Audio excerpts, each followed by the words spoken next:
right, Oklahoma, welcome back. 9:12 on your Wednesday morning, and in 2 days, the end of the current legislative session here in Oklahoma. Just last week, state leaders came to an agreement on the budget for 2025, and in studio this morning to walk us through some of the highlights of that budget and also some bills passed this session, we have House Speaker Charles McCall. Speaker McCall, thank you so much for joining us. Of course, thank you. All right, so let's get right into it, the budget here. All right. Talk about how you feel about this agreement that was reached. Again, y'all just reached this agreement last week. Yeah, budget agreement's been reached. The bills were filed last week in terms of that agreement, and they're running this week. We'll finish up the session. It's a good, strong budget. It's about a 5% less spend than last year, but it's a $12.4 billion budget, and it's once again, education funding strong, roads and bridge funding is very strong. A couple of new things this year. We've provided, we came to an agreement on providing law enforcement, sheriff's departments in particularly, some additional funding this year throughout the state. Mm-hmm. So overall, I'm happy with the budget, the way this session is playing out and ending, and so it was.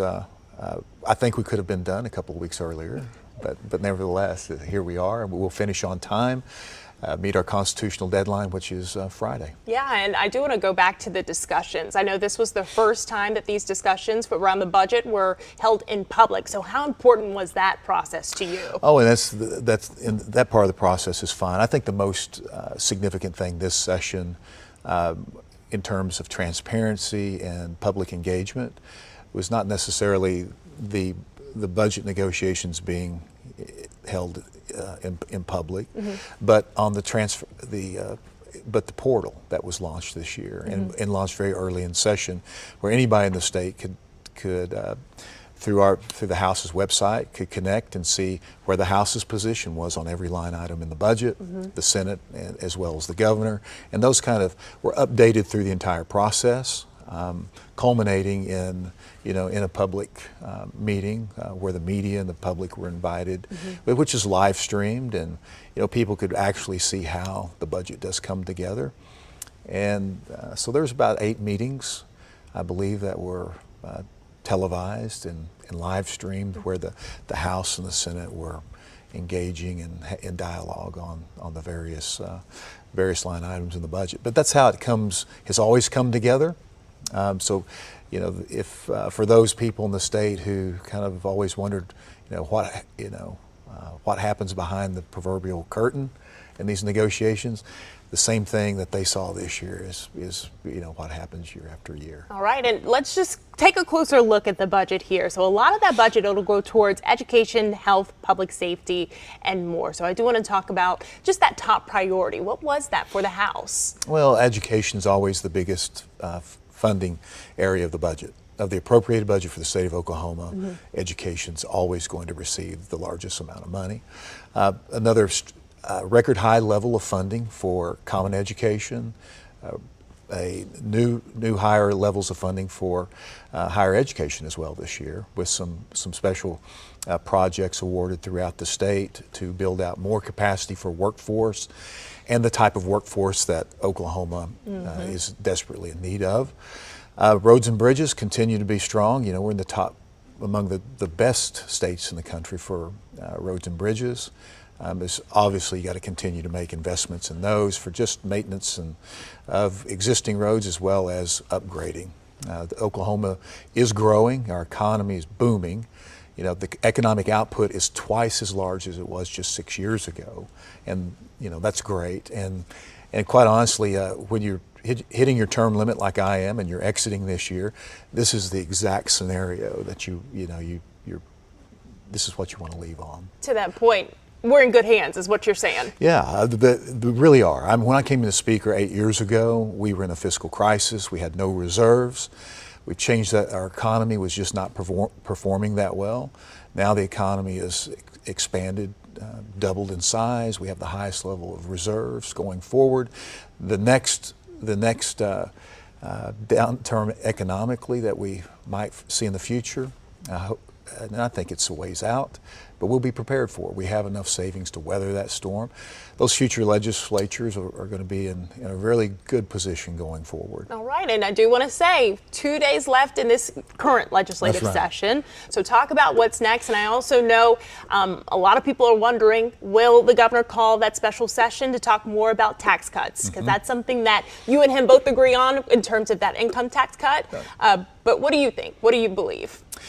We have 3 days to finish our work, and we will finish a day early. We should wrap up on Thursday. I think everything's going to go as agreed, and I don't believe the governor is going to call another special session at this point. We have an election cycle going on this year. The governor, as well as the House of Representatives, have made it very clear they want additional tax cuts this year. The Senate publicly said no. And so, we've pivoted to get the best budget we can without the tax cut. But I think, at this point, we're in an election cycle this year. The people of the state of Oklahoma will make their choices in those elections. And when the 60th legislature convenes in January, organizes in January, reconvenes next year in February, that's probably going to continue to be a topic of conversation again, because we will return to higher levels of revenue, and I think it really warrants a tax cut for the people of the state of Oklahoma. Before I let you go, I do want to just note that this is your last session as House Speaker. So just quickly here, how do you reflect on the work that you've done in serving the state here? That's been a remarkable journey. I'm very thankful to the people of the state of Oklahoma, particularly my House district, for electing me, giving me the opportunity to serve. But it's exciting to leave in such a positive position. When I came into the speakership, it was really rough times. Now we're exiting to the very best. Education funding is up 52% over the last 6 years. Teacher pay raises, we've accomplished $11,000 over that period of time. The amount of money we put into education, you'd have to take the previous 25 years to 27 years, add those together to equal what we put into education the last 6 years. We've given parents more choices when it comes to education. The highest level of, we're sitting on about $4.5 billion in savings and in reserves for that next downturn. We've seen our rainy day fund below $10 before, so it's great. There's a lot of legislation we're happy to have championed for the people. Even the simplest things of passing legislation just this last year, that in the past in Oklahoma, if you got behind on your taxes, you would lose your professional license, and you'd lose your job because of that. Well, you can't pay your taxes if you don't have a job. And just reversing some of the common sense things to help the people of the state of Oklahoma continue to live their lives and seize greater opportunity. That's what matters to me. House Speaker Charles McCall, thank you so much for this opportunity to come on the couch and talk more about the budget that was just passed, and also just reflect on your time again as a leader of the House of Representatives for the state of Oklahoma.